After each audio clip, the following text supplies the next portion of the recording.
இந்த நாய் வேறு எங்கே போய்த்தானே தெரியலையே. இந்த நாயை வேறு கண்டுபிடிக்கணும். கோல் அட்டன் பண்ணி துளையண்டா.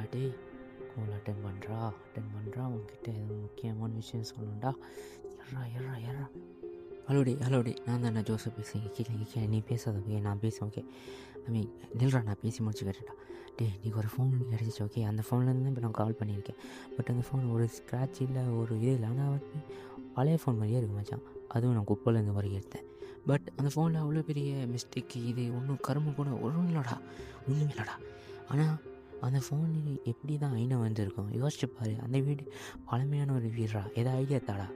ஏன்னா ஃபோட்டோ எடுக்கிறதுல என்னடா பெரிய விஷயம் இருக்குது. கிளியர் பார்க்கணுமா? ஓகே மச்சான், நான் ஃபோட்டோ எடுத்து உனக்கு அனுப்பேன் ஓகே. எடுத்துகிட்டு நான் உனக்கு கால் பண்ணியேன். பாய். இவனுக்கு ஃபோட்டோ எடுத்து அனுப்பும். எல்லாமே வித்தியாசமாக இருக்கே. பரவாயில்ல, எடுப்போம்.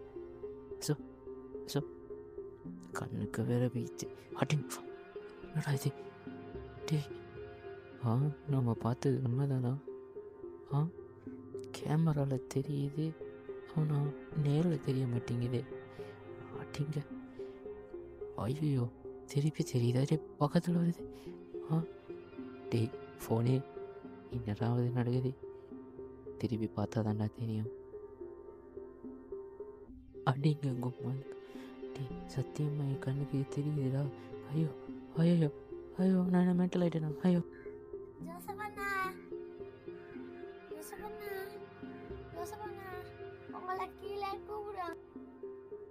சுமார் ஒரு 3 வருஷங்களுக்கு முன்னாடி ஜோசப் வீட்டுக்கு பக்கத்தில் ஒரு கொலை நடந்துச்சு. அந்த கொலையில் சம்மந்தப்பட்ட எல்லாருமே மர்மமான முறையில் இறந்தாங்க, காணாமல் போனாங்க, பல விஷயம் நடந்துச்சு. ஆனால் இந்த 3 வருஷத்துல யாருமே அந்த வீட்டுக்கு பக்கத்தில் போகல, அந்த வீட்டில் இருக்க சாமான தொடரலை. இந்த மாதிரி பல விஷயங்கள் நடந்தாலும் ஒரு நாள் ஜோசப் அவனுக்கே தெரியாமல் அந்த வீட்டு பக்கத்தில் இருந்த ஒரு பழைய ஃபோனுக்கு அந்த பழைய ஃபோனை திரும்ப வந்து அதில் மூட நம்பிக்கை நினச்சிட்டு அவன் செஞ்ச ஒரே காரியம் தான் அவன் லைஃபையை புரட்டி போட்டு இப்போ வரைக்கும் அவன் கோமாவில் தான்.